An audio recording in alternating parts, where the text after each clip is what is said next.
అదే RTV app వార్తల్ని క్షణాల్లో చదివే అవకాశం ఉంటుంది. ఒక న్యూస్ పేపర్, ఒక టెలివిజన్ ఛానల్ మీ చేతుల్లో ఎప్పుడూ ఉంటాయి. ఎండలు మండిపోతున్నాయి. ఎండల నుండి ప్రజలు శ్రద్ధ తీసుకునేందుకు, ఆరోగ్యాన్ని చల్లబరుచుకునేందుకు, ఎండల నుండి ఉపశమనం పొందే విధంగా వివిధ రకాల పండ్ల వైపు ఆకర్షిస్తున్నారు ప్రజలు. ఇది ముఖ్యంగా చూసుకోవచ్చు. నిన్న నిజామాబాద్ జిల్లాలో అత్యధికంగా డిచ్పల్లి మండలం కొరట్పల్లిలో 42 డిగ్రీల ఎండ వేడిమి ఉష్ణోగ్రతలు నమోదయ్యాయి. అదేవిధంగా మంచిప్ప మోపాల్ మండలం మంచిప్పలో 41.0 ఉష్ణోగ్రతలు నమోదయ్యాయి. మొత్తంగా చూసుకో అత్యల్పంగా నిన్న నిజామాబాద్లో 35 డిగ్రీల ఉష్ణోగ్రత నమోదైంది. నేడు నిజామాబాద్ జిల్లా వ్యాప్తంగా చూసుకుంటే 39.5 డిగ్రీల ఉష్ణోగ్రత నమోదైందని చెప్పి వాతావరణ శాఖ అధికారులు చెప్తున్నారు. ఎండల నుండి కాపాడేందుకు ప్రజలు నానా తంటాలు పడుతున్న పరిస్థితి అయితే ఉంది. మొత్తంగా వైద్య అధికారులు అయితే సూచిస్తున్నారు. ఎండల నుండి తమ ఆరోగ్యాలు కాపాడుకునే విధంగా జాగ్రత్తలు తీసుకోవాలని చెప్పి చెప్తున్నారు. మరోవైపు ఈ ఎండల వేడిమిని తట్టుకునేందుకు ప్రజలు కూడా వివిధ రకాల పండ్లు, జ్యూస్ల వైపు ఆకర్షిస్తున్నారు. మనం ముఖ్యంగా నిజామాబాద్ జిల్లా కేంద్రంలోని ప్రధానంగా బస్టాండ్ వద్ద ఉండే జ్యూస్ సెంటర్ వద్ద ఉన్నాం. వారు అసలు ఈ జ్యూస్ సెంటర్కు ఎండాకాలానికి గతానికి ఇప్పుడు ఏం తేడాలు ఉన్నాయనే అంశానికి సంబంధించి వారిని అడుగుదాం. చెప్పండి, మీరు ఈ ఎండాకాలం ఉంది, సమ్మర్ आए, సమ్మర్ में कितना आदमी आ रहे हैं? बहुत आदमी आता है. गर्मी शुरू हो गई सो अभी तो स्टार्ट होगा. अभी तो फुल आता पब्लिक. गर्मी में क्या क्या बेच रहे हैं आप? Mango, pineapple, orange, apple, grape, मौसम्बी, दालिमा, चीकू, ऑल फ्रूट जूस. ओके.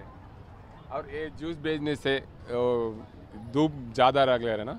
धूप ज़्यादा लग रहा है, ज़्यादा आदमी इधर आ रहे क्या? हाँ, धूप ज़्यादा रहने से पब्लिक ज़्यादा आ रहा है. तो इसमें कुछ क्या क्या मिलाते हैं? आइस कुछ? Ice, milk, sugar, water. कौन सा फ्रूट्स बेचते हैं आप? जूस मैंगो का, ऑरेंज का, एप्पल का, ड्रैगन का, कीवी का, अवाकाडो का, दानिमा का. कैसा क्लास है? 20 रुपीज़ पाइनएप्पल है, खरबूजा 30 है, ग्रेप 30 है, मैंगो 20 है. ఎండల నుండి అయితే ఉపశమనం పొందేందుకు చాలామంది ప్రజలు కూడా వస్తుంటారు. ఇక్కడ ఏదైతే అత్యధికంగా ఎండలు కొడుతున్నాయి, ఎండలు కొట్టేందుకు చాలామంది జాగ్రత్తలు తీసుకునేందుకు వారి జాగ్రత్త. సార్ చెప్పండి, ముఖ్యంగా మీరు ఎక్కడ వెళ్తున్నారు? ఇక్కడ జ్యూస్ సెంటర్కి వచ్చారు. అసలు ఏంటి ఎండల నుండి కాపాడుకునేందుకు మీరు జ్యూస్ సెంటర్కి వచ్చారు? ఏం తీసుకోవాలనుకున్నారు? చల్లగా ఉంటాయి కాబట్టి ఎండ వేడి నుంచి చేసుకోవడానికి, ఆరోగ్యాన్ని కాపాడుకోవడానికి చల్లటి పానీయాలు తీసుకుంటే ఆరోగ్యంగా. అంటే ఈ అత్యధికంగా ఎండలు కొడుతున్నాయి, అత్యవసరం ఉంటేనే బయటకు వెళ్లాల్సిన పరిస్థితి ఉంది, లేకుంటే ఇంట్లోనే ఉండాలని చెప్పి వైద్యులు కూడా, వాతావరణ శాఖ అధికారులు కూడా చెప్తున్నారు. అసలు మీరు ఎక్కడి నుండి వస్తున్నారు? బాన్స్వాడ నుంచి వస్తున్నాము. తప్పని పరిస్థితుల్లో ఫంక్షన్లు అవి ఉంటాయి, హాస్పిటల్స్ రావాల్సి వస్తుంది. కొద్దిగా రిలాక్స్ అయ్యి మన కార్యక్రమం చేసుకోవడానికి. మొత్తంగా చూసుకోవచ్చు, ఈ ఎండల వేడి నుండి తట్టుకునే విధంగా జ్యూస్ సెంటర్లకు కూడా వస్తున్నామని చెప్తున్నాం. అత్యవసర పరిస్థితి ఏదైతే ఫంక్షన్లు, పెళ్లిళ్ళు, హాస్పిటల్స్ ఉంటాయి, వాటి వల్ల మేము అత్యవసర పరిస్థితుల్లో రావాల్సి వస్తుంది.